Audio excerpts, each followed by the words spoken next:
What's up, guys? Running a few minutes early, but I figured I'd jump on now because I think it shows up on YouTube if I go live now. So, yes.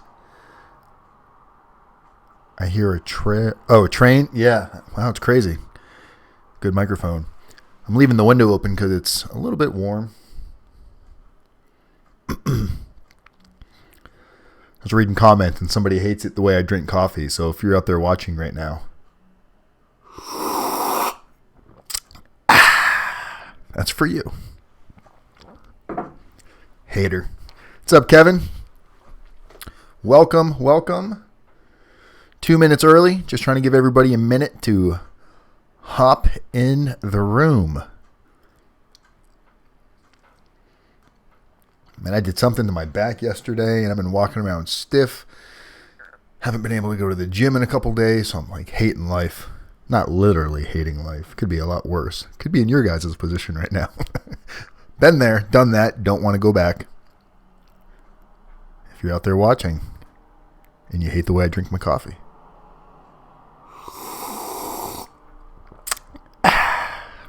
That's probably pretty annoying. I probably wouldn't want to watch somebody drink coffee like that. Yeah, I'm getting close, man. 69 more to go. 1,000 subscribers. You guys are going to make it happen, though. I know you guys probably share this video all day, every day, with everybody you know.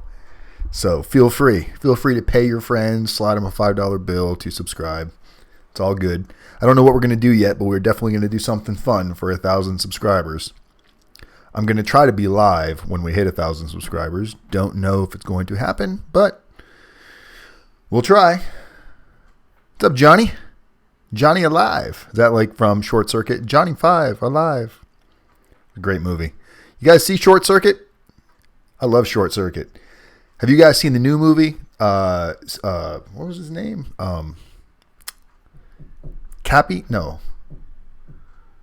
It's a robot name. The new robot movie. It's newer. Like Chappie.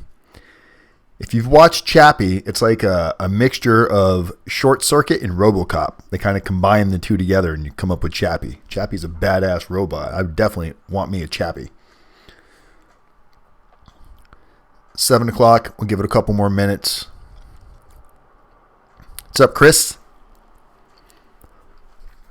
I feel like I have a lisp tonight. I got a lisp. My mouth is dry. Let me drink some more coffee. Because I know somebody loves the way I drink coffee. All right. Promise that's probably the last time I'll do that. That's probably not, but I'll just say that. One day. There we go. Yeah, it's probably already here. They're probably already robots running around there. What's up, Todd? Todd Hansen? Todd's in the house. All right. Todd's on his... Got like what, 2 weeks, week and a half? Man, getting closer. And then, Kevin, you leave real soon, right? You leave before Todd. Before I forget, I'm going out of town Thursday, so I'll definitely be able to do the Wednesday video. I'm going camping this weekend, a few hours away. And I don't know if I'll be back in time Saturday to do the live show. And because I don't have 1,000 subscribers yet, I can't do it from where I'll be at because I don't have Wi-Fi. Out in the wilderness. I'm not a big camper, so I don't really know what to expect from going camping this weekend. We're going to borrow a tent. So hopefully it'll be fun. But we're going to go pick mushrooms. Not those kind of mushrooms. They're called that sounds really bad. RDAPdan's getting fucking high on mushrooms. No, they're called... I forgot. There's a special mushroom that grows up here that are like phenomenal, and they're so expensive. Like when they get them, they put them in the stores, and when I say ridiculous, it's like $200 for less than an ounce of these amazing mushrooms. I can't think of the kind of mushroom they are. We're going camping in Yakima. Well, it's right near Yakima, Washington. Her family goes like every year, so we're going to go up there. Juan Carlos. We have Juan Carlos in the room. Got you, Juan Carlos. I'll speak with you tomorrow. Bring your snakes. All right, so, no, they're not truffles. You guys are going to make me go ask. You know what? Just for a moment, I got to go find out now because everybody's wondering, yeah, he's talking about getting high mushrooms, and I'm really not. Hey, Shelly, what are those mushrooms called? Morel.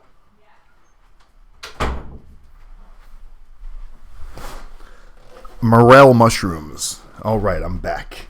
So they're called morel mushrooms, and they're like a delicacy around here, and they only grow certain times a year. So people go hunting for them, and they pick them. And, you know, some people sell them. I don't want to sell them. I want to eat them because I had them for the first time last year, and oh my God, I'm a mushroom fanatic as it is. Mushrooms on my pizza, mushrooms with my breakfast, mushrooms with everything. All right. So, hey, what's up, Jesse Tang?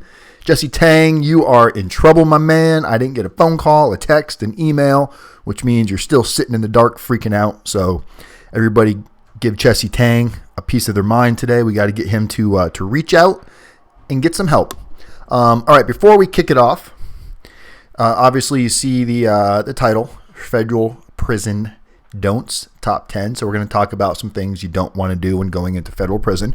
But before that, I'll give you guys an update on Shaun Cowgill. In case you guys want to know how he's doing, I did receive an email from him the other day. So I'm going to go ahead and read it to you guys. So those of you, here we go. All right. So I got this from him 2 days ago on the 7th. Hi, Dan. I got to the camp. So as many of you know, Shaun was really worried that he was going to go to a medium. So he started off his sentence with 3 I got into camps in a row. I'm so happy for that. Apparently, anyone who self-surrenders never goes to a medium or higher. So tell the guys and gals on YouTube nights I said hello and missed them all. Tell Chris and Kevin and Todd and the others if they self-surrender, they will go to a low or a camp. This place is like high school, except you can't go home after school. The staff is nice and professional, and the inmates are real nice as well. It was almost scary at first as I thought everyone was too nice, kind of surreal. The food is not too bad either. This is a small camp, but still has pool tables, tennis courts, racquetball, handball, softball, library, and 2 music rooms, one for piano and acoustic guitars, the other for drums and a PA and electric guitar, like rock band stuff. I really like the music room, and they have like 25 guitars to check out at any time. Anytime I want. Just take the guitar from the hanger and leave it with the return by the nighttime, no questions asked. One thing I hear about this place is the RDAP people do not give additional halfway house time past 6 months unless you have a 10-year sentence. They say Sheridan does give 12 months halfway house time, but not here at Florence. How can I appeal that, Dan? Can you help me with that, Dan? Dan, I did not know your address when I put you in the message list, so I used my own, but I should probably update it with your address. If you can email me, that would be great. Let people know that Inglewood camp is full, so is Sheridan right now, but here at Florence, there's about 75 openings or more, and lots of programs here to keep you busy. Well, Dan, my first week here has been better than I could imagine. The staff is about 90% women, most of them really nice to talk to, and 90% of the inmates over 40. 90% of the inmates are over 40. I like that too because I'm 53, old, and the maturity of this place makes a friendly atmosphere to live in. I will be in touch. Keep up the good work. God bless, Shaun Cowgill. So there you go. There's a email from Shaun.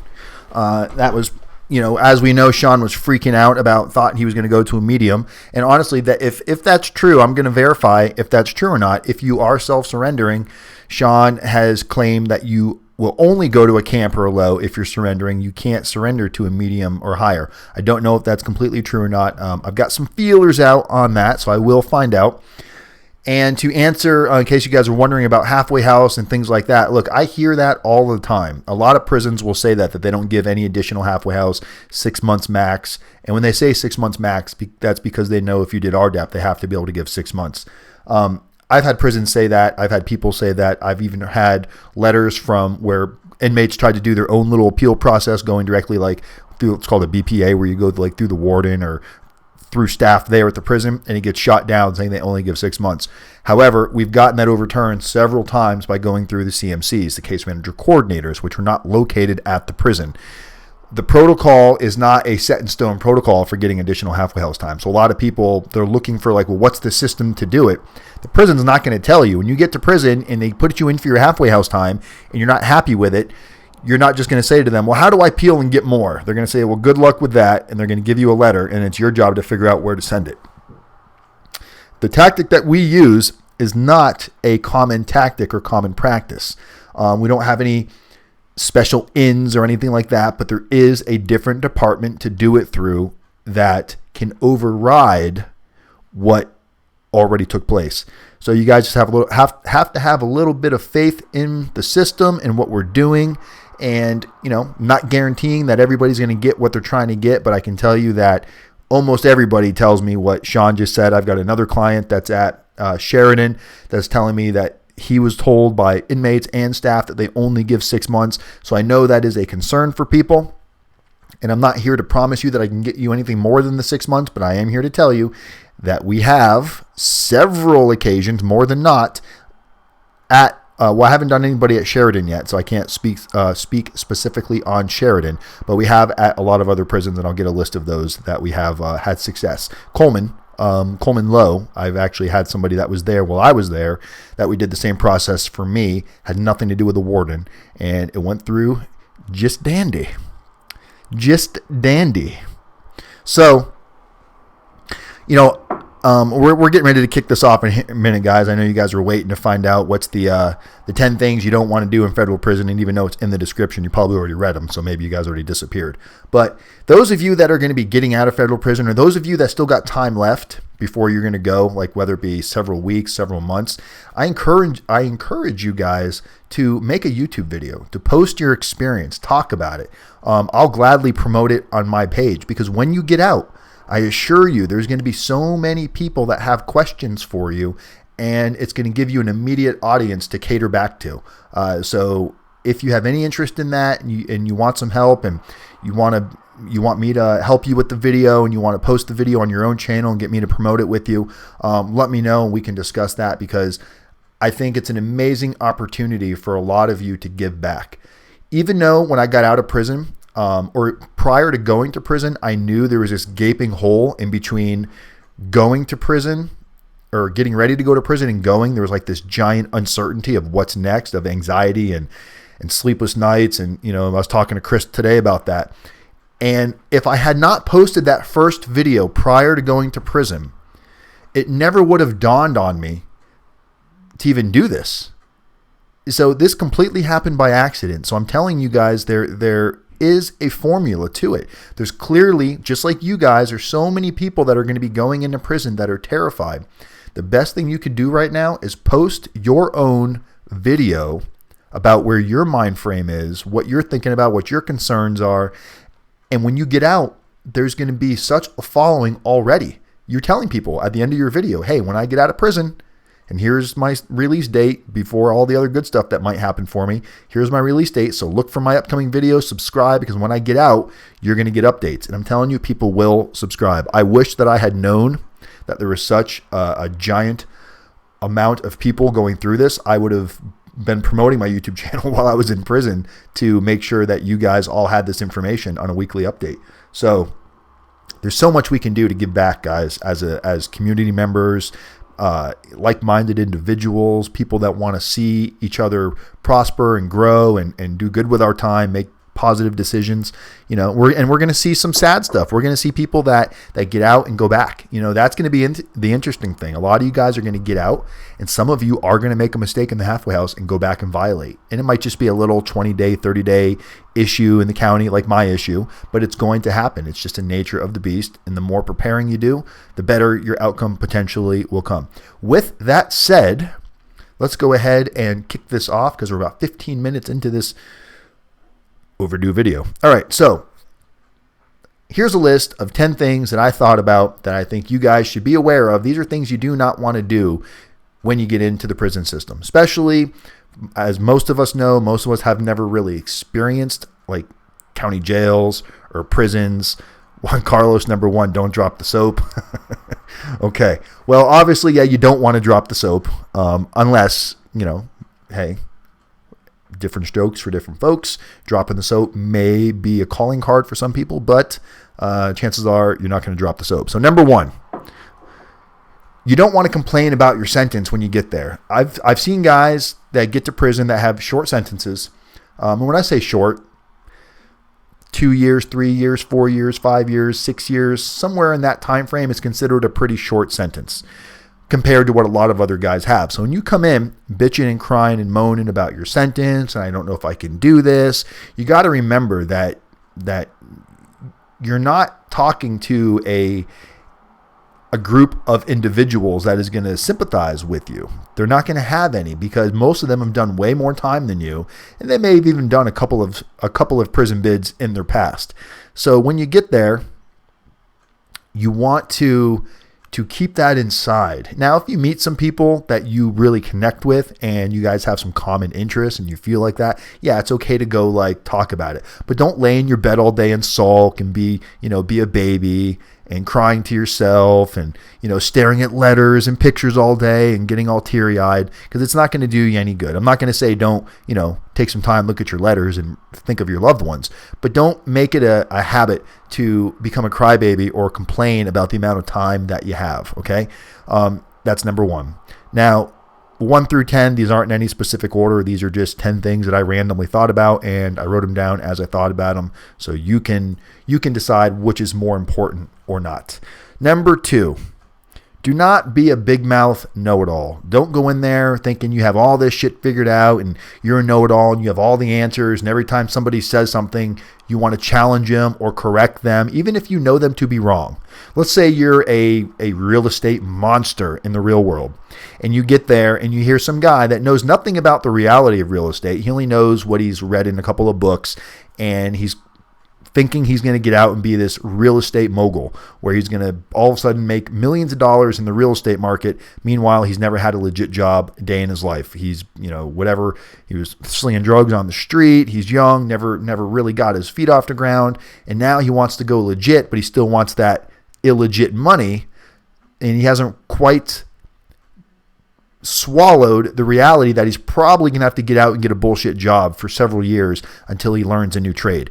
So you're going to meet guys in there that are going to get out and they're going to tell you how they're going to make millions of dollars in different things, whether it be real estate, whether it be starting trucking companies, and you're going to hear information that they're going to say that's not true, it's false, it's in a perfect world maybe, and you're going to want to correct them and go, well, it's not that easy. So you want to avoid that. You want to stay away from that because it creates conflict and you're bursting their bubble. This is what's getting them through their day to day. Deep down inside, they'll probably know that they don't really believe what they're saying, but it's getting them through their day to day. It's not your job to go bring reality to every single person in there. You got to just let that stuff go. Now, you meet some people and you get a really good relationship. You want to take them under your wing, or they want to take you under your wing, and you're able to have that kind of a communication. That's different. But if you're just standing around and you're hanging out with a group of guys that you normally hang out with, and you hear some guy saying, "Yeah, when I get out, I'm going to get about 10 grand, and I'm not going to use my own money. I'm going to get investors' money, and I'm going to go buy a house, and I'm going to flip it, and then I'm going to use that."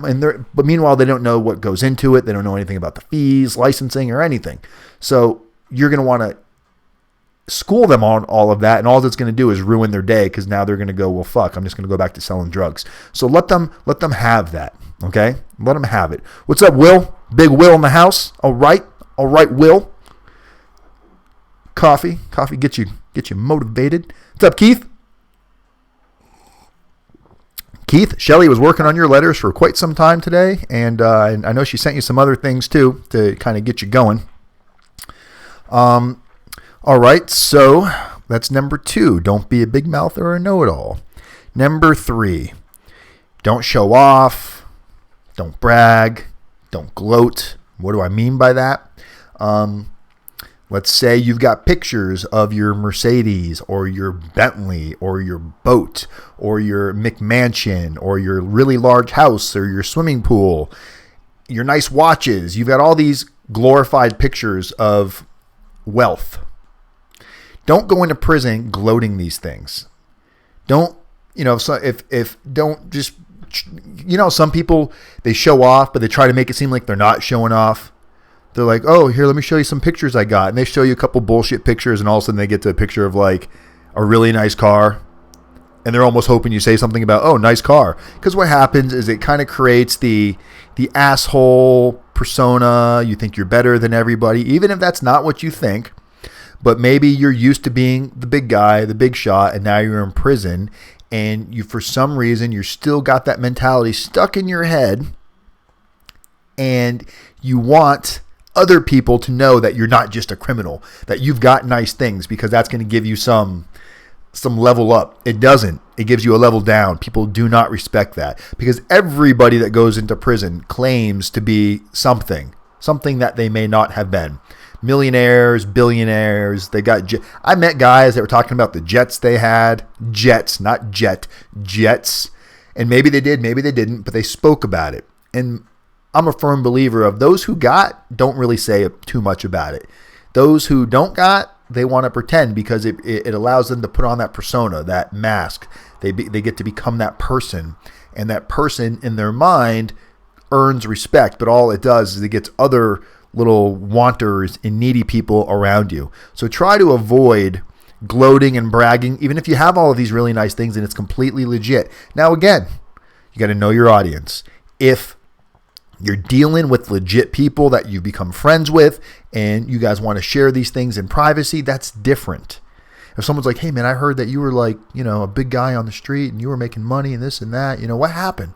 And you get talking, you're like, yeah, I lost everything. I had this, I had that. I had a beautiful car, a beautiful home. This is what I don't have anymore. Look at my pictures of what I don't have anymore. Because now where do you live? You live in a fucking 4x6 concrete wall with metal toilets. So no one's any better than anybody else in federal prison. And as we saw in Big Herc's video, he likes to say that the white collar guys like to gloat and act like they're better than everybody. So don't give them anything to throw rocks at or to poke holes at. So just keep your ego at check. All right, number 4. This one's kind of important. Do not sit at a table without permission. Whether that be a TV table, a game table, a breakfast, lunch, or dinner table in the chow hall. Don't just walk up and sit down unless you know the guys and you sit with them on a regular basis. Let's say you and I, let's say you just got to the prison today, right? You just got there and I come up and I'm like, hey, Will, or no, hey, new guy. I'm Dan. Can I get you a cup of coffee? Can I get you anything? Can I get you a coffee cup? You need some sugar. You want a granola bar or something? And I'm just being nice. I'm giving you a couple things. I'm not wanting anything back. You need some deodorant. You good? And me and you, now you feel like kind of clingy, right? Because you don't know anybody else. And here's Dan being nice to you. So now I'm sitting down at chow hall. I'm eating with my buddies and we're all eating and you come and you just come sit down. Chances are you're probably not going to get said anything to. No one's going to say anything to you, but chances are all the other dudes at the table don't know you. They want to know who's this guy that just sat down and made it slightly awkward for them. So what you do is you wait for somebody to invite you. And if nobody invites you to sit, trust me, it will happen. It might take a day or two, but if nobody invites you to sit down, just go sit somewhere. Do your best to try to sit by yourself. And if you got to sit at a table that there's no openings, just say, excuse me, do you guys mind if I sit here? There's no open tables. Nah, man, all good. So just don't invite yourself to a table. Remember, this isn't, even though you're in a camp or a low setting, there's still guys that have come down from a level of respect from where they came from pens and mediums to where it's not okay just to go invade someone's privacy, because you don't have, really, there is no privacy in prison. So the privacy that we have in prison is disillusional privacy. It's privacy that we created. So we say, hey, this is our table. This is our group. And if our group, not that it's our table, but if our group gets this table, that's where our group is going to sit. No one's going to come sit with us unless they're invited. It's just, I don't want to say it's politics. It's more of like a unsaid prison policy.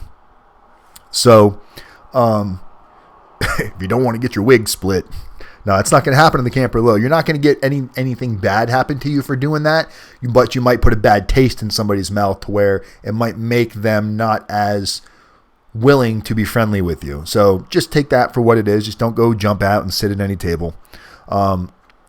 Makes sense. Same thing in the TV room. If you see guys sitting at a table in the TV room, don't just go sit at the table. It's okay to ask, hey, do you guys mind if I sit here and watch the show? that's okay. That's a way you can open up dialogue. And, if they say yeah, chances are they don't mind. All right. So just know where you're going, know who you're talking to, all that good stuff. All right. Number 5, moving right along. Do not stare at other inmates. You may not even be meaning to stare at them. You may just be lost in your own world and you're looking in the direction of another inmate and it might come across as staring. Or you might see another inmate that's extremely fucking interesting. He's got tattoos all over his face. He's got a crazy hairdo. He's maybe saying some craziness and you're just kind of listening and watching from like a distance, and they catch you eyeballing. They might say something to you, especially if it's like somebody that doesn't seem cool, that's maybe not into the whole new guy.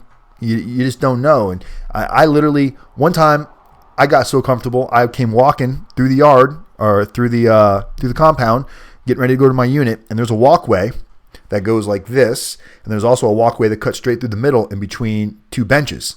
Well, a guy was sitting on one of the benches and his feet weren't blocking the walkway. There was plenty of room, and I went to walk by him, and all of a sudden he's like, "Yo, you don't see me sitting here?" And I didn't even realize he was talking to me at first. I kind of kept going, and he said something like, "You're just going to disrespect me like that?" And I looked back, and he's looking at me like that, had that crazy look in his eye. And I was like, oh, man, I was brand new. I'd only been there maybe a week. And I just, my bad, man. I really wasn't even paying attention. I had my headphones on, my music. He goes, "You got to fucking pay attention. This isn't something like you're in prison now. You're not at home anymore." And he's right. I got to understand where I'm at. I can't just walk around doing what I want to do because I want to do it. There could be consequences for that. And that's at a low, that could go down at a camp too. Look, don't think that there's no fights and there's no violence at camps or lows. Yes, it's not nearly as the same type of level that it's at a pen or a medium, but it does happen.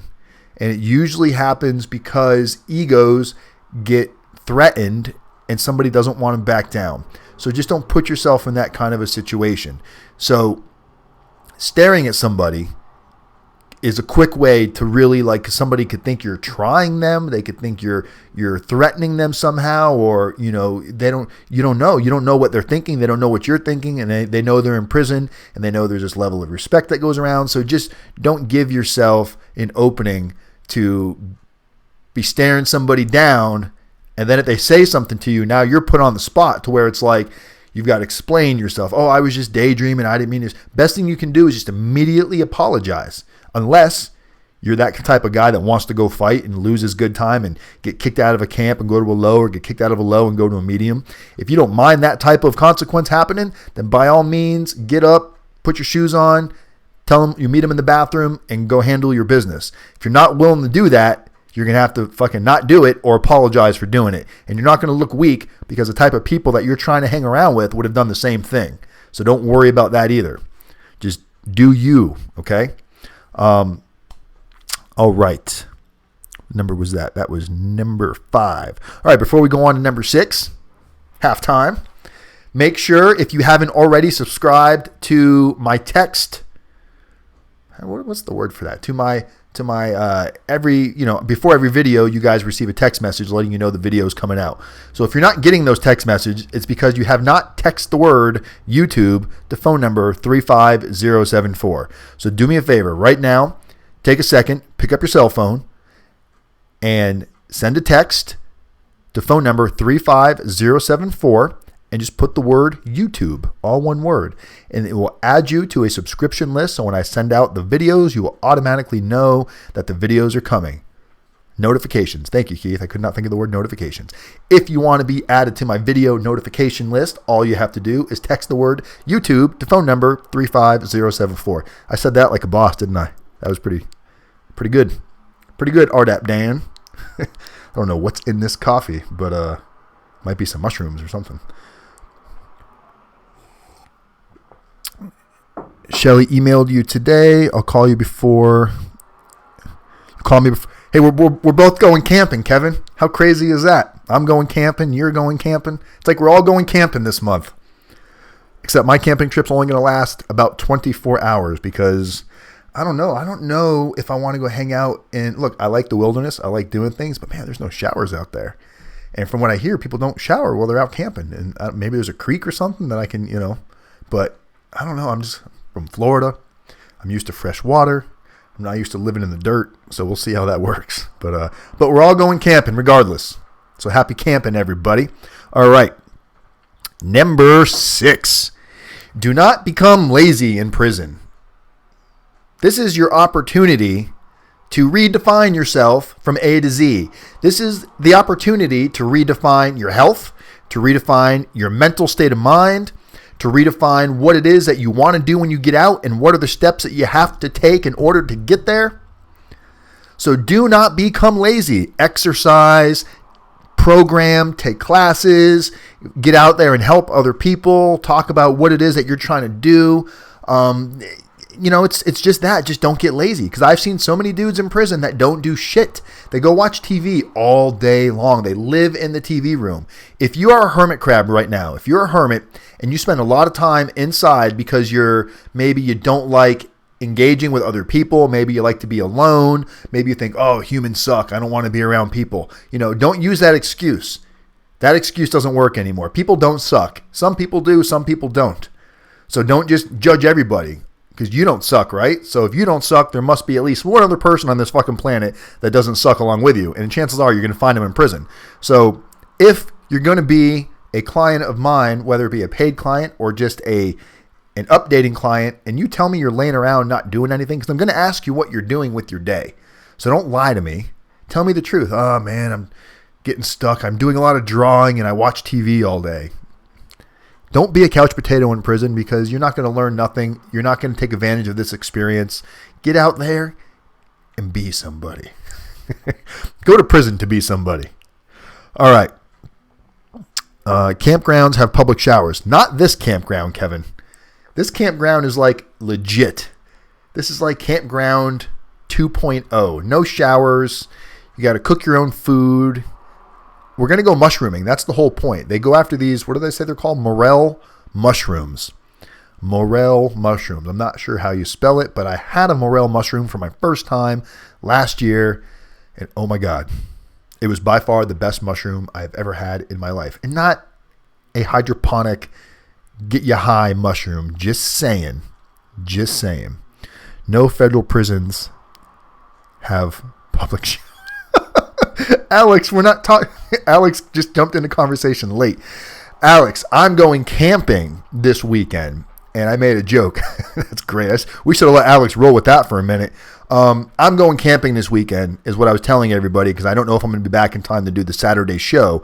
So what I was saying is I'm going camping like a lot of you are going camping, so we're all going to the camp.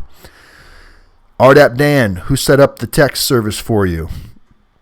A good friend of mine. Are you interested, or are you trying to compete? Because I don't pay anything for it. It's completely free. He's a guy that I know from the industry from a long time ago in the call center world, and I've sent him a lot of people, so he gives it to me for free. So maybe there's some issues or bugs with it, because I haven't really tried to do much with it. But Alex, that's great. Yeah. All right, where we at? We're number 7. Do not, listen to what I'm saying, unless you are forced to and you've got yourself back to a fucking corner, do not collaborate with guards against other inmates. Don't conspire with guards to fuck over other inmates, because it will come back to haunt you. It will. Look, there's no secrets in prison. The people that go in there and they're tattling on everything because they think they're getting brownie. Look, guards, literally, let me tell you something. This is not a lie. I swear to God, this is 100% true. So, commissary, okay? You're only allowed to have so much commissary in your locker. Like, let's say you really like peanut butter. I think you're only allowed to have, and I don't remember the exact, but let's say it's 2 jars of peanut butter at a time.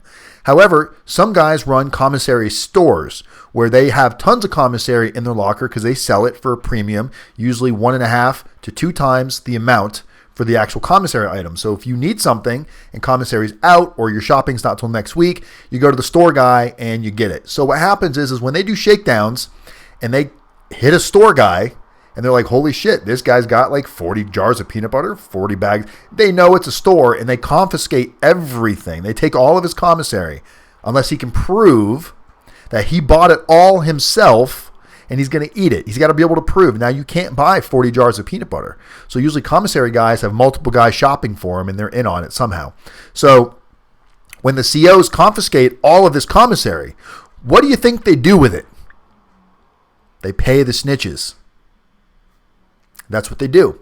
So when you're that little shady ratty guy that's running around the prison going, oh, this guy's doing this and this guy's doing, for no gang really, other than get some bullshit commissary, and you're fucking someone's time up for that, don't get engaged in that, because people will know it's you. They might not say it to your face, but they will know it's you. And guess what? There will be a day where you get got. There will be a day where you get got. So don't let it happen. Nobody wants to hang out with that person. Nobody tells that person anything. That person's just listening. Their ear, when they see him come around, people disappear. So don't be one of the cockroaches in there that's telling on every little thing. It's different if you're an RDAP. You're forced to do these things, or you can lose your program and they're forced to do it. And when you sign up for RDAP, you agree to do it and have it done to you. So you're entering an agreement when you go into RDAP. So that's different. That's willing. But if you're just living in population, don't make anybody's time any harder than it already is. Mind your own business. Now, if you see some like sexual harassment where you see guys like, taking advantage of another guy and they're trying to, basically abuse them sexually, that's different. You're talking about somebody's life. You're talking about somebody that might go commit suicide over something like that. So that's different. If it's somebody in harm, I'm all for it. Do what you got to do and take the repercussions. But if someone's out there running their hustle, whether it be, store man or gambling, just avoid it. Just don't engage, because it will just cause you fucking problems later on down the road. Makes sense? All right. Gotcha. All right. So what do we got here? Hopefully the guy that doesn't like the way I drink my coffee is watching this video, or he watches later. This sip is for you.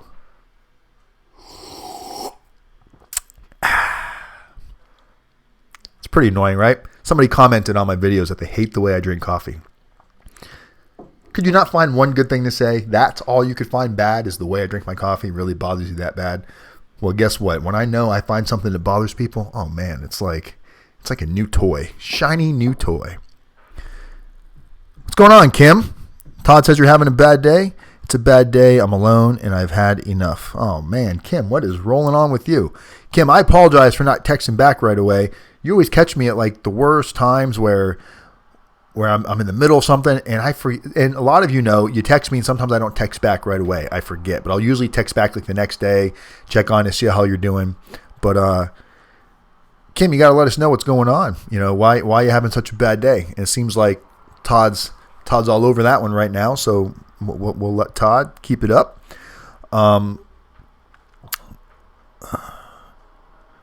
Okay, number 8. Do not get in debt to anyone in prison. Don't borrow. Don't go to the store man and get stuff with thinking that you might be able to pay him back. Going, I think I'm going to get money this week. I might get money this week, and that relates to I'm going to go get food from the store man, and then just hope I can pay him back. I'm telling you, you don't want to be the guy in prison that owes somebody something, because that will not end well. The couple of little scuffles I did see, that was definitely, and the more I think about it, the more I realize I think I saw more violence than I really remembered. A lot of it just wasn't super intense in my face. It was something that you would kind of hear it going off across the yard, or you'd hear about it the next day. Because remember, where I was at, you had 3 different houses. You had A, B, and C, and in each building, you had 4 different units. So A1, A2, A3, A4. Each one of those held 150 guys. So 600 guys per unit. 600 guys per unit, roughly. So imagine there's fights. You just don't always hear about them all. And I did hear about some, so there must have been a lot I didn't hear about. And a lot of times there's somebody that's borrowing money or getting stuff from the store man, and he doesn't have a way to pay him back. What do you think the store man's going to do if you can't pay him back? If the store man doesn't do something about it, what's going to stop other people from going to the store man and not paying them back? So the store man usually has muscle running around the compound, collecting for him, getting a percentage. Just like anything else, mafia, betting, booking, all of this stuff has repercussions if you can't pay up. So do not become in debt to somebody, because it can become a severe issue for you that can become dangerous to your health and your physical health, your well-being. Your pretty face could not be pretty anymore. So do not get into that situation where you owe anybody anything. It's different if your buddy says, hey, here's a bag of chips, get me back next time you go shopping. But don't go to the store guy where it's his business and borrow and then not be able to pay back the vig or the juice, whatever you want to call it. Number 9, do not send another inmate money for commissary.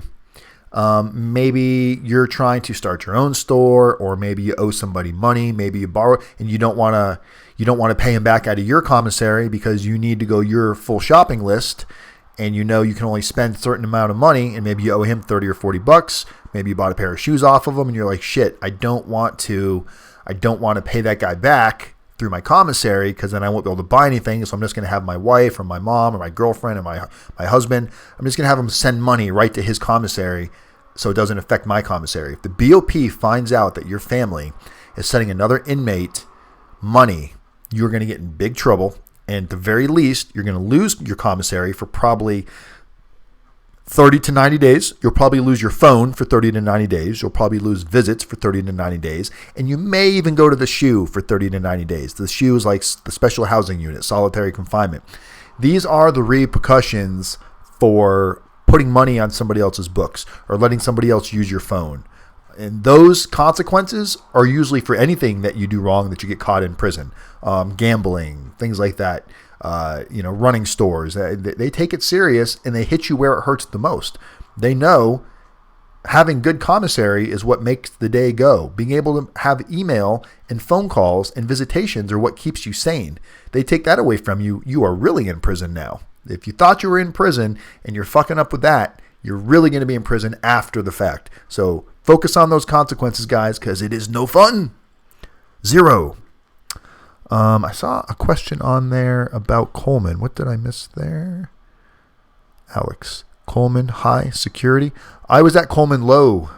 Coleman has a camp, a low, a medium, and 2 pens. It's the largest BOP facility in the United States. I was at the low, so it was not like super high. It wasn't bad. It was pretty laid back. But all of this stuff is relevant to no matter where you're going, because once you get complacent and you think, hey, I'm at day camp, that's when stuff gets kind of rough for you, because at the end you got to remember you're in prison.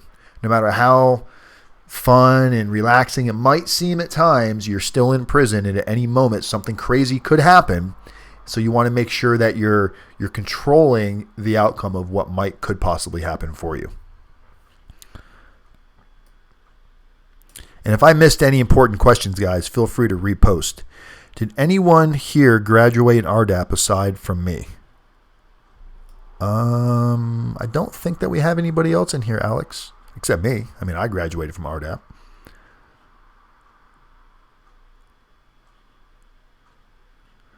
I went to Wayside, San Francisco, aka Camp Snoopy, but I was there during the biggest riot there in 20 years. Wow. Read your okay, sorry, Javier. Let me go back and find your comment. I wish I could have this screen much bigger. I heard a guard recently got locked in the freezer at Coleman. Wow. Would you know which? If you're hearing this from the women, I imagine it was at the pen, because the women do a lot of work at the pen at Coleman. Dan, shoot Kim my number. Will do, for sure. As soon as I get off of here, Todd. And if you didn't already, shoot me a text. Shoot me a text when we get ready to sign off, and I'll make sure that we give Kimmy your number. Kevin, what was your surrender date? Dan, is there a camp at Coleman adjacent to the camp at Coleman? Keith, is for women only, just so you know. the only women prison at Coleman is the camp. The low, medium, and 2 pens are for men. And I didn't know that. When I found out that I was going to Coleman, I was like, "Oh, I'm going to the camp." And I got there. I'm like, "I think I'm supposed to go to the camp." And they're like, "Yeah, you wish." It's like, what does that mean? Unless you got a vagina, Mr. Wise, you are not going to the camp. Well, damn it. I wish I had a vagina right now. Screen went blank. All right, number 10. This one's a big one, guys. And I've seen a lot of weird shit happen from this one. Number 10. Number 10. Do not leave personal information, pictures, phone numbers, addresses out in the open, laying around. Don't go to the bathroom and leave your address book laying down. If somebody in the prison, other inmates, I'm solely speaking on, if other inmates see, maybe you have a cute wife, a cute daughter, whatever, and they see these pictures and phone numbers, they will, look, they've been down a long time. They will all of a sudden get this thought in their mind that I'm going to send a letter to Todd's wife. And next thing you know, Todd's wife calls him going, "Did you send me this?" I got a letter, or a phone call, a phone call from Shelly when I was out. And she asked me, "Did you send me a letter signed Mr. X?" I was like, "What? What are you talking about?" She's like, "I got a letter, very, very graphic, vulgar, disturbing letter from me, but signed Mr. X." I was like, "No." So she read me the letter, and it was disgusting. It was all the things that this person wanted to do, all these acts that they wanted to act out, just horrifying, graphic, serial killer, murderous type shit. Got my home address and sent this letter to my girlfriend. And it's because I probably had a letter sitting out with the address sitting on it, not even thinking about that. So please, guys, keep your personal information personal. When you get letters in the mail, get your letter out of it, tear off the address. If you want to save the envelope, tear off the address part so it's not there, and rip it up in little pieces and flush it down the toilet. Do not leave that type of stuff laying around, because there's some creeps out there, especially if they see your family and they just want to, who knows what their reason is. It could be just to be mean. Who knows? Don't put yourself in that situation. God forbid. It's horrible. I felt bad. I felt so bad because it's like, not only did, now somebody has my home address, that clearly it's not somebody I wanted to have it. I was in highs and lows in RDAP for over 2 years. That's a long time to be in RDAP. How about RDAP is the most... Through for 12 months, literally felt like it was some bizarre cult.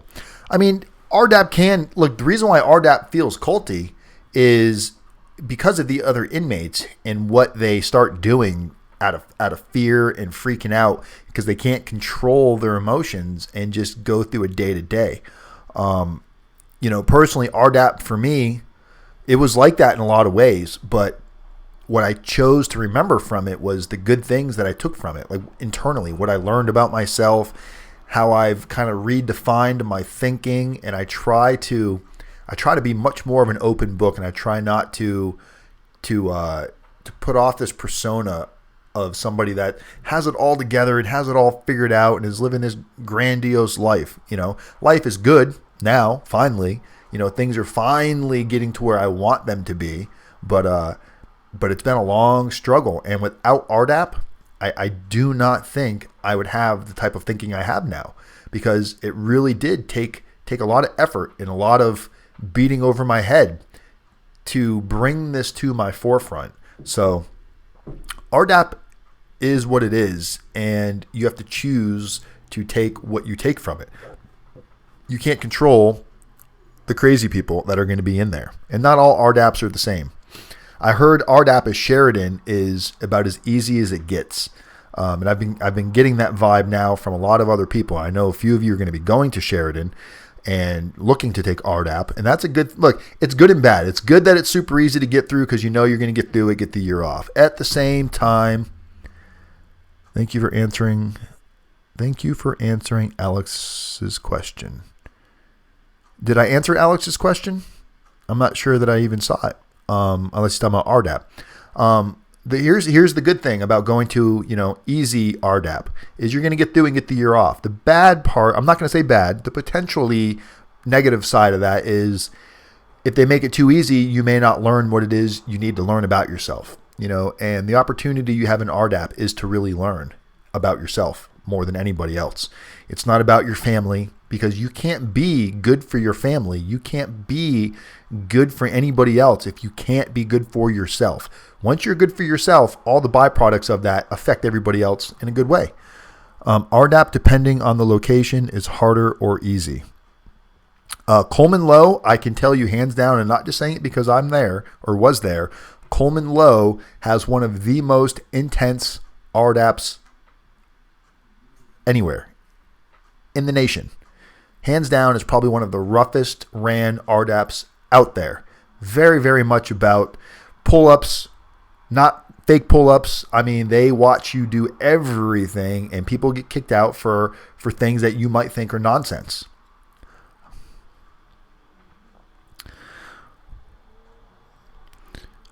Let's see.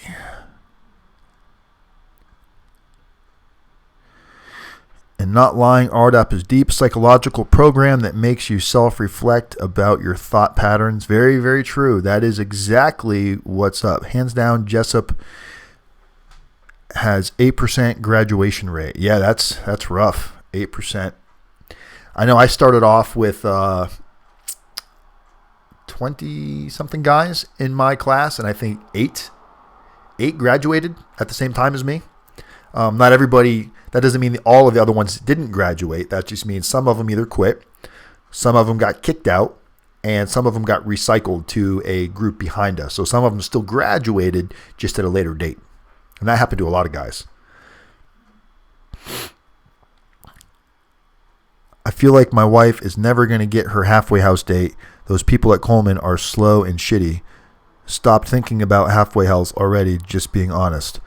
Well, what we do, Javier, actually, let's talk tomorrow, Javier, because what we do is when that year starts rolling around, where she's got like right about the year left, if they haven't started the package at that, because look, we don't like to send information off until they've started it because we don't want to ruffle any feathers. But at the same time, if they haven't started initiating the process within the year, we can start pushing that ball.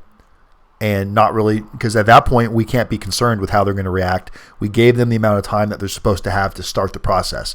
So let's talk tomorrow so I can get caught up. I don't have her date in my mind right now. So if you remind me, text me tomorrow morning, and when you get off work tomorrow, Javier, we'll have a little conversation about that, because I know that's a concern of yours for sure. And I've got to look. Here's the thing. When we try to get you the year off, the question is typically what we like to do, just so you know, when I say we, me and my crew, we don't like to ask for because here's the thing, we don't know how much half house time they're going to give you, so it's hard to say how much half house time we're asking for. So if we go in before they give you anything, we're technically asking for 12 months or whatever time you have left on your sentence. And sometimes you'll get a response saying, well, we would rather wait until the case manager requests it. So when we send these letters, before that, we put into the letter, hey, we realize the case manager has not requested it yet. However, so-and-so will have about a year left, and they haven't started the process left, and the client is qualified for up to 12 months. This is why we're asking for the 12 months. So we're not trying to step on anybody's toes. At the same time, we don't want to lose out just because the case manager got busy or backed up or forgot or whatever the reason was. So we do want to take action on that. So tomorrow you and I will talk a little bit to see what we can push out there. That's right, Kim. Keep that positive energy flowing. That's a lifeline. Positive energy is like a lifeline. Spoke to Chris today. Chris was really getting into a little bit of a bummed mood. And here, the cool thing about Chris is it's so easy to relate to, and it's so much of you relate. So let's tell you a little bit about what Chris was struggling with today, and it's probably what a lot of you are struggling with. So, you guys are doing what you got to do, right? You're trying to stay positive. Maybe you're using some of these little skill sets that we've talked about. Maybe you're not, but for the most part, a lot of you are trying to stay positive. And how many of you get a little nervous on Monday? Like the weekend, as the weekend gets closer, you probably tend to feel a little bit better because you're not going to hear from your attorney. No crazy news is going to come over the weekend. But Monday morning, if you're still waiting to find out substantial information about your case, Monday morning rolls around and the anxiety starts to build. You're like, is my attorney going to call me today? I hope not. I mean, I hope he does, but I hope not at the same time because I don't know if I want to hear what he has to say. And you start getting these crazy thoughts in your mind, right? Well, you're trying to avoid your attorney's call because you don't want to deal with the anxiety. But that thought alone is what's creating the anxiety. So I'm telling you, if you guys set an alarm on your phone and every Monday you send an email and a phone call off to your attorney, as crazy as that sounds, because you almost want to pretend like it doesn't exist. You almost feel like if I don't hear from my attorney, maybe it's going to go away and nothing's actually going to happen. Deep down inside, that's complete bullshit. And you're telling yourself that just out of this weird survival instinct to get yourself to go on to the next 5 minutes. If you email and call your attorney every Monday, I swear to you guys, you will feel better. Even if it's information you don't want to hear, knowing is half the cure to anxiety, is just knowing what's next, good, bad, or ugly. If you know, you feel better because now you can start to move forward. You can start to heal. You cannot heal a wound that's gaping pus until it heals. So you got to scrape all that goo out of there. By calling your attorney, you're squeezing the pimple and you're getting rid of the poison. So call your attorney. I spent 4 hours at one of my attorney's house Sunday. He said it's 50-50. They might get my shit negotiated down past the mandatory minimum. I can't wait to read your stuff, Juan Carlos. With the amount of time and effort you've put into these writings, I cannot wait to read it. Can't wait. So I look forward to talking with you tomorrow. I really do enjoy reading this. Not enjoy like, ooh, this is fun. I enjoy... Maybe enjoy is the wrong word. I'm very interested in reading what you guys have to write and what you're putting down and learning about your situations more and more, reading discoveries, reading target letters. I don't want to say the name. I read a client's target letter and oh my God, if I would have gotten that target letter, I may have skipped the state and hauled ass. And that's how he found out about a situation, was through the target letter. This target letter was so intense. It literally was like something out of a fucking movie. I would have died. I think I would have dropped dead right then and there. Sorry, motherfuckers, you're not indicting me because I just died from the target letter you sent me. So some of these target letters are freaky scary. Freaky. Still working on that tonight. All right, awesome. Well, I really do very much look forward and very interested into reading and having my team, having my people read over what you got as well and seeing how creative we can get in fixing it up for you. I know a lot of you are, I'm not going to use the word scared. A lot of you are uncertain on whether you should tell your attorney that you may be considering hiring or working with a prison consultant. And I get that. And I get why they may be hesitant. Now, it's very easy for me to say, well, of course they don't want to work with me because they know that their job's going to get harder and I'm going to make them work. I know that's not the real reason, at least not in their minds. That may be the actual, what it ends up being later on. But initially, I imagine what they feel is when you deal with these companies like RDAP Law Consultants, who I think changed their name, by the way, to RDAP Prison Consultants. Thanks to this guy, because they're not lawyers. The attorneys, like if you Google RDAP Law Consultants on YouTube, there's an actual attorney's YouTube that comes up that talks about being part of RDAP Law Consultants. And then when you call that attorney, he's like, oh my God, that YouTube video is still up. I have nothing to do with those guys. So these guys are just running around, lying to people, giving them horrible advice. And I imagine because of their practice in the way that they do things, attorneys are like, oh my God, you're going to hire these guys that are just going to promise you the world and, tell you to do all these completely unethical type things that are completely against what we're trying to get done for you. So I get why attorneys may not want you to deal with a prison consultant. So I can't say I blame the attorneys. And some attorneys aren't going to do their homework. They're not going to go, well, let me go see who rdapdan is. Let me go research. By now, my name is, circulated a little bit through the legal system when it comes to like inmates getting ready to, or guys getting ready to go to federal prison, things like that. So I'm starting to actually get phone calls from attorneys that are interested to at least talk to me to see where my frame of mind is. My probation officer in Florida and in Washington, they back everything I do. The halfway house that I was at, if I ever need anybody to like say a good word to an official, I've got the people that can back up what I do, because everyone that knows me, and I don't mean just people that know me through my channel, people that know me outside of here, like through the halfway house, and they know that this person that you guys are seeing, this is really me. Sorry about that train. It's kind of loud, but we're going to have to deal with it because I'm too lazy to reach back and close the window. But my point is attorneys have seen a lot of craziness, and they've seen videos from guys that use fear, and they're going to teach you how to protect yourself in the camp so you don't have to, get beat up. So they're going to get you in shape. I mean, those aren't the realities. Yeah, could it happen? Sure. Is it likely to happen? Fuck no. Most of you are going to stay out of the way. You're not going to get in any type of physical danger, so to make that as my service for why somebody should hire me, so I can teach you how to do burpees and push-ups. I mean, I'll gladly show you how to do that stuff just because you want to get your mind and body right, but not because you need that to survive prison camp. Anyway, there's a little rant for you. Like Larry says, eyes of blue, and I'm blonde naturally.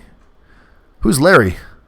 You're talking about the prison consultant, Larry Levine? That's the guy I'm talking about. If you guys want to watch some crazy stuff, Google the prison consultant, Larry Levine. Interesting guy. Don't know what to make of him other than he's interesting. Very, very interesting. Has Big Herc reached out to me? Hell no. Big Herc hasn't reached out to me. Look, I like Big Herc's channel. I really, really, really do, Javier. I really do. I just didn't like that video that he put out where he made this crazy asinine statement towards all white-collar criminals. It was not a true statement. Not all white-collar criminals are white. So to make that statement is crazy. Not all white-collar criminals make $200 to $300 million. He just made all these absolute certain statements that the people that watch his YouTube channel aren't people that are going to prison. So they're sitting here believing it all, making it sound like we're some like weird breed of like evil people. So it's just not true. But some of his viewers have reached out and commented, which maybe some of you saw the comments, calling me names and stuff that I was expecting. Almost, and honestly, I like, hey, if you're watching my video out of, hey, we love rdapdan, or if you're watching my video out of, I fucking hate the way this guy drinks coffee. Either way, guess what? You're watching, so I win, you lose. Ha! Ha ha! But that's the whole point, right? To get people to watch my YouTube channel, good or bad.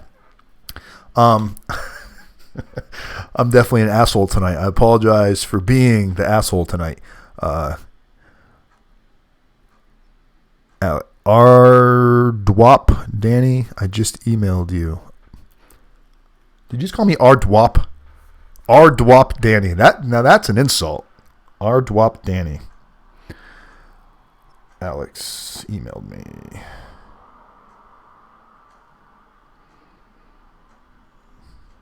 .305 area code, Alex.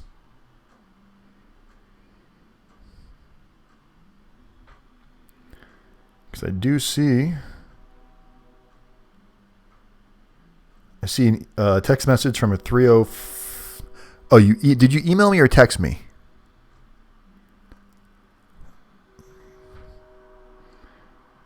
Oh, I see it. Gotcha.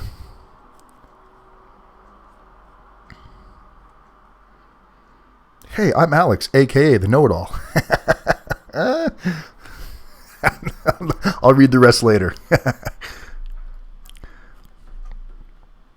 Big Herc, the prison comedian. Hey, man, and we can't take nothing away from that guy, but guess what? A lot of us are out there struggling, trying to figure out a way to make ends meet. A lot of us maybe never really had like a lot of career choices and a lot of career paths and a lot of career ideas. This guy has found a niche on YouTube, and he's making a killing. I don't know how much he's making off of his YouTube channel. Maybe not a killing there, but the guy sells T-shirts. He sells, I don't know, like workout protein, different things. So the guy found a market for himself, and power to him, man. That's what it's all about. It's about entrepreneur making it happen. And guess what? It is not easy running a YouTube channel. Despite what I used to think, what you guys may think, it is not easy. It's time consuming. And not just this portion of it. And honestly, this portion of it too. Because my week, what I do throughout my life has to more or less plan around because you guys get to a certain point where you expect a certain level of regularity of when I'm going to be on. And it would be unfair to you guys if I'm like, oh, well, we don't know what time I'm going to go on when it's convenient. So I stick to a schedule because I know people in general work better with a schedule. So I have to decide if I'm going to go out Friday night and go do something with the girlfriend or whatever. I got to make sure that whatever I do, I'm going to be good to go by 1 o'clock Saturday morning. And that's the reason I strategically decided, because I do Monday, Wednesday, and I was going to do Monday, Wednesday, and Friday. But if I were to do Friday at 7 p.m. and that was my committed date, I might be single. Because I don't know if the girlfriend would be good with me never being available on a Friday night. So with that said, my life revolves around YouTube and you guys and letters and making sure that when you call, I can answer your phone or call back in a decent amount of time. So there's nothing easy about this. So I imagine Big Herc has got a gazillion time larger production than what I have. So to maintain that and answering questions and whatever else he's doing, God bless the man. He's got it going on, and I want to be there one day. But doesn't mean I'm not going to hold you accountable when you put out some bullshit. That's what we did. A lot of us have good questions before we leave. Ask the question again, Juan Carlos. Too much random stuff in the comment section today.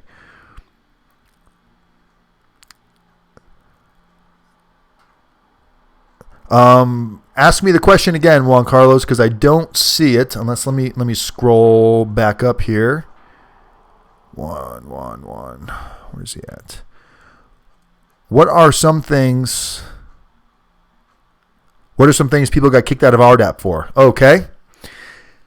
Number one reason to get removed from RDAP: breaking confidentiality. Breaking confidentiality is a guaranteed trip out of the program. What is breaking confidentiality? There's several different group aspects to RDAP. If confidentiality is broken outside of any one of those groups, so if you discuss something that happened in a group with anybody that was not in the group, you're toast. And it doesn't have to be ill intent. I always use this example.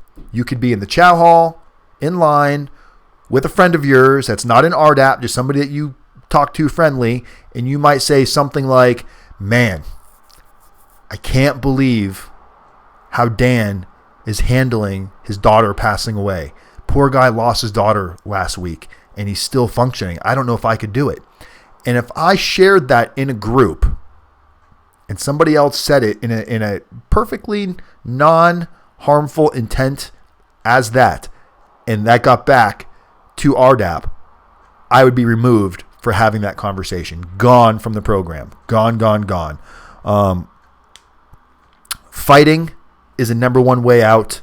If you get into a fight, you're going to get removed from the program for sure. Any kind of physical contact, physical threats can get you removed from the program.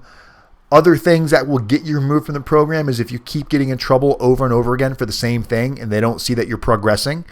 It's called your audio matching your video. So if you're in group and you're saying you're going to do all of these things and this is how you're going to work on yourself, but then what you actually do doesn't match up to any of that, like you're getting in trouble, you're stealing chicken from the chow hall, you're constantly getting, you're always late everywhere. If they see that you're not progressing at all, they'll say, hey, you're wasting your time and our time in RDAP. We're going to go ahead and remove you from the program. Or they might say, look, you still have a slight chance of hope, but you need more time. So we're going to recycle you 90 days. We're going to set you back 90 days.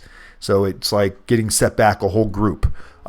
So there are multiple ways to, some guys flat out quit. I met a lot of guys that quit. Pickle in the peanut butter jar. Pins in the peanut butter jar.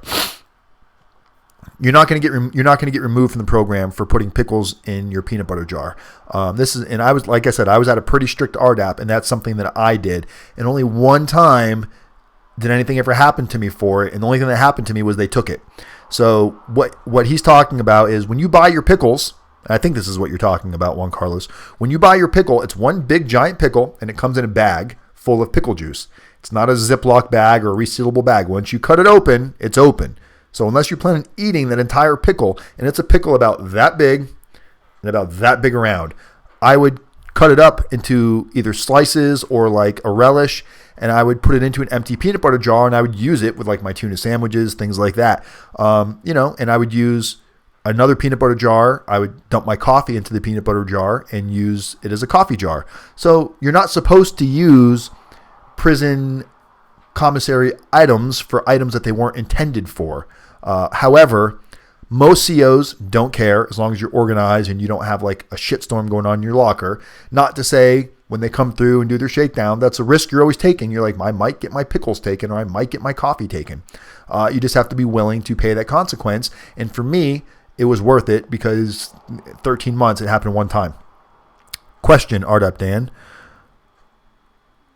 Will Townsend, hey, Dan, will be able to still get a while away locked up. What?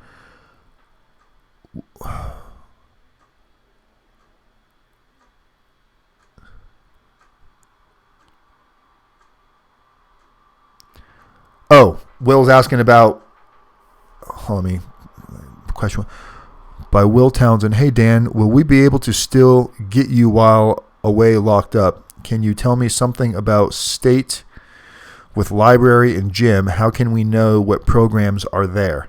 The best way to really find out, Will, to find out about specifically about your prison where you might be going, if you know which prison it is already, is you got to go online and Google and look up that prison, because the state prisons, they're independent. They run different. It's not, now there's going to be some similarities from state to state, I imagine. Most prisons that I've ever heard of all have libraries, all have, I'm not going to say they all have weights. A lot of prisons no longer have weights, but there's going to be forms of exercise and working out.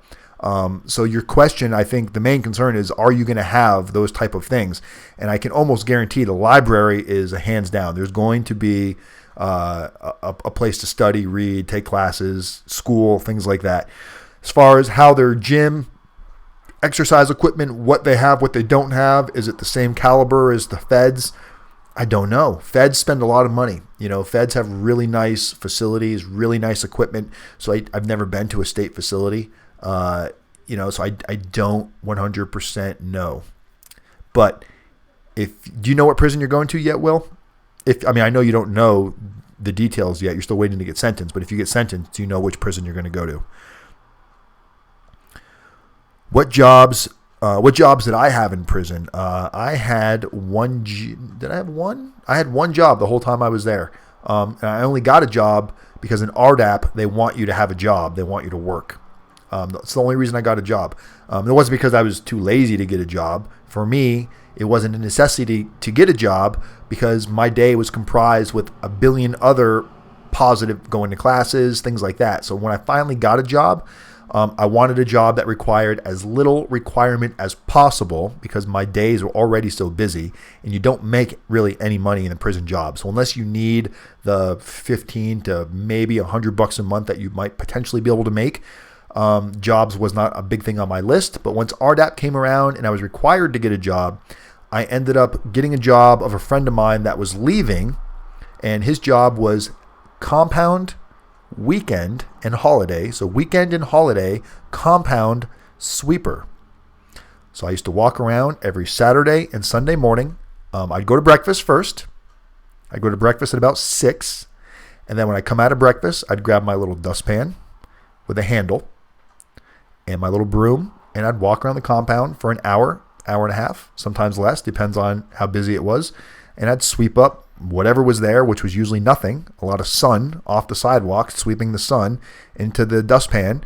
And that was it. It was only on the weekends and anytime there was a holiday. And the cool thing is most of the guards were like, all right, you're done. They'd sign off your little sheet. Sometimes I'd only work 10 minutes and they'd sign off my sheet. And I think I made $13 a month, some bullshit like that. Alex asked if this is the beginner bracelet. No. Here, let me show you real quick.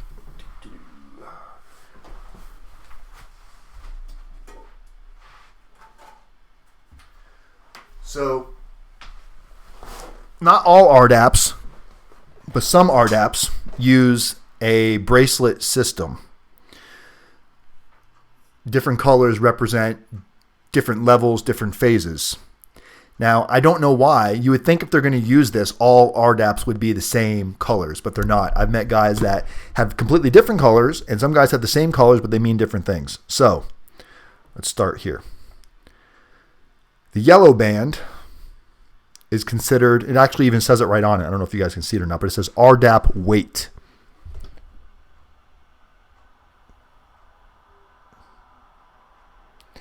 What is RDAP weight, in case any of you are wondering? RDAP weight is you've been moved into the RDAP unit, but you haven't started a class yet. You're still waiting to start the class. I never had the weight bracelet because I started RDAP. I got there on a Friday and I started Monday morning, so there was no waiting period for me. However, I asked the RDAP coordinator if I could have it anyway because I was planning on talking about this to some capacity. Didn't know what that was yet. So that's RDAP weight. Phase 1, once you actually start RDAP, is this nifty little green bracelet. And it says RDAP.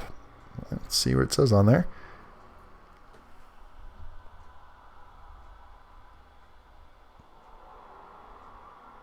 RDAP Phase 1.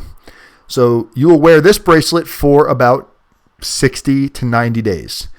Your Phase 1 bracelet. You have to have this on at all times. If you get caught on the compound ever, other than maybe taking a shower or going to bed, if you get caught without your bracelet on, it is a big fucking deal. Like, you can get in trouble, you can get pulled up, because psychologically they could say you're trying to do all kinds of crazy shit. You're trying to sneak into other units and you don't want to be noticed. So, this is like wearing a tag. Everybody knows your RDAP. That's one of the reasons why you wear it. Helps you hold yourself accountable because you're afraid to do things because people identify you. So that's Phase 1. Phase 2 is this really cool, awesome orange bracelet, and it just says RDAP Coleman Low Phase 2. Same deal. You're going to wear this for 60 to 90 days. Some phases are shorter or longer depending. So that's Phase 2. Phase 3 is actually the white band that I'm wearing now. Your final phase is your white band, and I just like the white band because it reminds me of everything that I've been through, and it also happens to go with most outfits. So yeah, so I wear the white one. Purple is RDAP complete. You are now finished. You have now finished RDAP. You finished the treatment portion of it in prison. So that is the purple band. And once you graduate RDAP, not everybody goes home right away. You might still be in the unit. You might become a mentor. As long as you're in the unit, you're still living in an RDAP unit and you're not going home yet, they give you the purple band. So I was in the unit for about a week and a half to 2 weeks after I graduated. So I get to wear the cool RDAP comp bracelet. But once I got out, I put the white one back on. So there you go. There's the colors. Now, what questions did I miss? I know there was a lot of questions.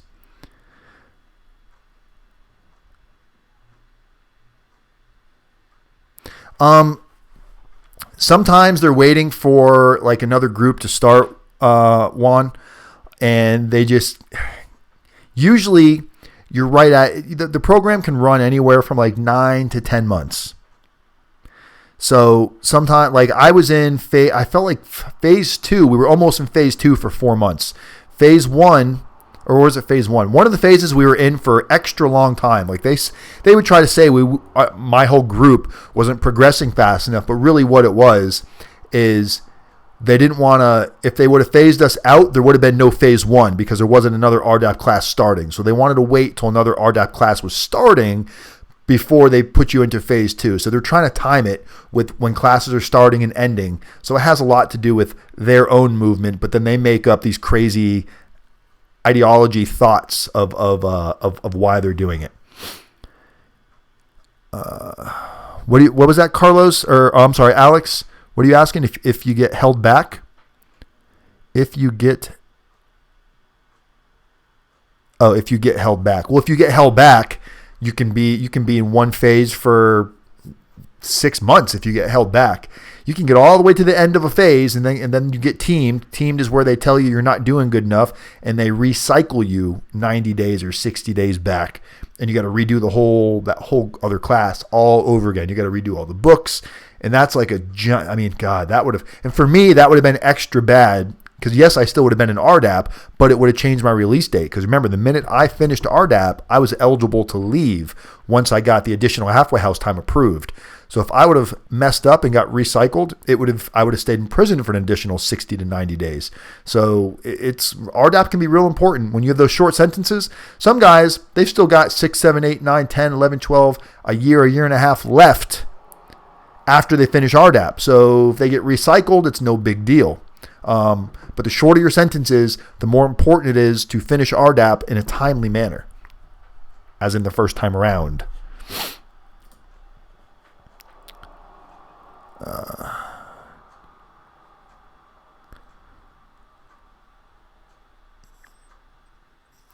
What did you pull up people on? Oh man. That's a rough one, man. I don't even like talking about them. I'm just kidding. I pulled people up. Look, my pull-ups are treatment related. I never pulled you up for some bullshit. Because to me, that's not, I was trying to use the program as it was designed. And most of my pull-ups, people, I'm not talking shit or trying to like glorify anything, but people were a little bit fearful when I did a pull-up. Because I wasn't one of the golden children. Like there's some people in there that are like teachers' pets. They can go do pull-ups and they can do nasty pull-ups. They'll like knock somebody's head off. And people are scared to pull them up because they're always in there talking with staff. People would feel like they were protected by the staff. Well, I wasn't protected by the staff. I didn't believe in that. I didn't believe in that shit. I didn't want to deal with it. So what would happen was when I would do my pull-ups, if I pulled somebody up, I was exposed. Like people could come back at me. But I've always been really good with handling my words and explaining myself. So if somebody pulled me up, I usually just took the pull up. I didn't fight it. I didn't say I didn't do it. I didn't make up bullshit. I handled it so well that people were like, well, what's the point of pulling him up? He's just going to talk his way out of it. That was the way they looked at it. But really, I was just taking responsibility for what I did. But when I pulled you up, you didn't know it was coming. And it was for something, it was usually for something very serious, but it was because you were trying to do some bullshit move. Like there was this guy in there that pulled up another guy. Okay, look, this guy, Daniel Diaz, knew that he was under the gun. He was getting ready to go to phase 3. He hadn't done any pull-ups yet, and he knew he needed to do one or else he was going to get in trouble. So it just happened to be my bunkie, this kid Lagarzo, really nice kid. The 10-minute move bell rang. You have 10 minutes to go from one spot to another. And then when they say compound is closed, if you haven't left where you are, you're not supposed to leave.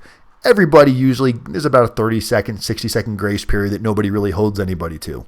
Well, they called it compound closed. Lagarzo decided to bolt out the door anyway. He ran out the door, and Diaz saw him, and Diaz goes, oh, that's a pull-up. Kidding. he was kind of joking around going, oh, you should pull him up for that, Wise. I was like, man, if you need to pull somebody up, you go ahead and do it. So a couple days later in the morning meeting, the doctor went around and she started handing out sticky notes. And she handed that guy a sticky note that he better pull somebody up. So Diaz stood up, pulled up Lagarzo for running out of the unit and gave him this big lecture about why it was wrong, this and that. I was a phase 3 member. So when you're phase 3, you can do what's called corrections in the middle of a pull-up. Here we go. We're getting into character right now. So while he was doing this pull-up, I let him finish almost the whole pull-up, and I'm waiting to see if there's going to be any truth to it at all. So what I heard from the pull-up was all he was doing was using that to get Lagarzo in trouble because he had to do it, but he didn't really want to do the pull-up, and he didn't really mean it because he was joking around with it to me, which means he didn't really care for it to be treatment-related. He wasn't trying to help Lagarzo. He was just trying to save his own ass. So once I identified that in my mind, while he was talking, when you do that, whoever's facilitating will stop and go, we have a correction. And I stood up and I said, Wise, RDAP participant phase 3, I do not believe this pull-up has any legs to walk on at all. The day that it happened, Diaz came to me jokingly and said, hey, you should pull up Lagarzo. He's running out of the unit. Ha, ha, ha. And I'm like, if you want to pull him up, man, that's on you. But I don't think that's a treatment-related pull-up. And he goes, no, I'm just kidding. Ha, ha, ha. And I said, now, all of a sudden, the pressure's on and you have to do a pull-up. So you're sitting here trying to act like you actually care. Did Lagarzo do it? Yes. But the point is you don't actually care and you're doing it to save your own skin. And he ended up getting hammered for that. But when you pull people up, it's serious because you're putting somebody into a position where they have to be able to handle whatever's coming. So when you go into RDAP, you got to pay attention to what you're doing, guys, because you can get pulled up for anything and everything. And sometimes, even if it's not completely true, they will think it's true. rdapdan, I really need your help. I'm fighting the RICO Act. Well, we need to talk a little bit more about that. So, wow, that's bull. I'm losing faith, guys. Seriously. Yeah, RDAP's not fun. Yeah, I'm trying to get curfew now, but they're making it hard for me. I'm fighting the RICO. So, what is your name? George. Can't read this far. Joriana, send me an email, rdapdan@gmail.com, or send me a text message, 509-434-4695.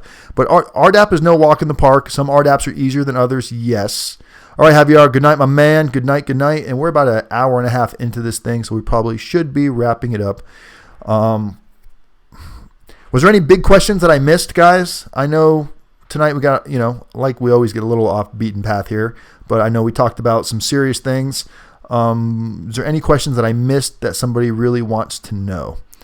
This may sound strange, but I worry more about getting outs and looking for work.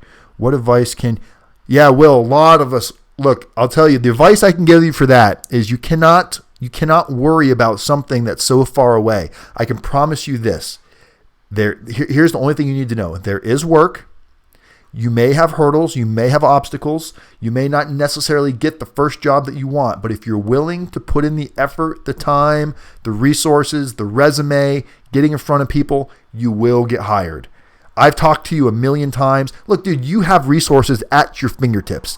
You've got the guys over at Credit Concepts, which some of them are ex-felons. They're in the world. You know enough people that can probably...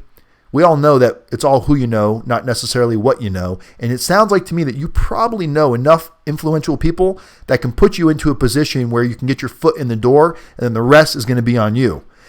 Everybody thinks, oh, this guy knew somebody, that's why he got the job. That may be why he got the job, but that's not why he kept the job. So if somebody gets you a job and you can keep it, you fucking earned it. I don't care how you got in there, you fucking earned it. So that's what I say for you, Will. Just remember, if you want the job bad enough, you will find the job that you want. You just got to be willing to dig down and work. It's part of the consequence, my man. It's part of the consequence for that horrible crime you did of tickets. Oh, we're going to make fun of Will's crime. No, we're not. Not tonight. Thank you, Dan, for a great show tonight. You're welcome, bud.